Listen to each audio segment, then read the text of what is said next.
सिंध तरक्की पसंद पार्टी ज़िले ओलह जे सदर रजब मक्सी कराची में खोसा ऐं डोमकी बिरादरी सां तालुक रखंदड़ अयाज़ खोसो रियाज़ डोमकी सिंध तरक्की पसंद पार्टी ज़िले ओलह जे सदर रजब मक्सी सां मुलाक़ात खां पोइ बिरादरी ऐं दोस्तनि साथियुनि समेत पीटीआई खे छॾे सिंध तरक्की पसंद पार्टी में शमूलियत दौरान ख़िताब कंदे चयो त सिंध सूफ़ियुनि ऐं ओलियान जी धरती आहे।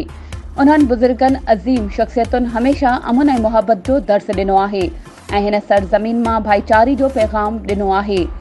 वक़्त जी अहम ज़रूरत आहे त असां सिंध सूबे खे अमन ऐं भाईचारी जो गहवारो बणायूं।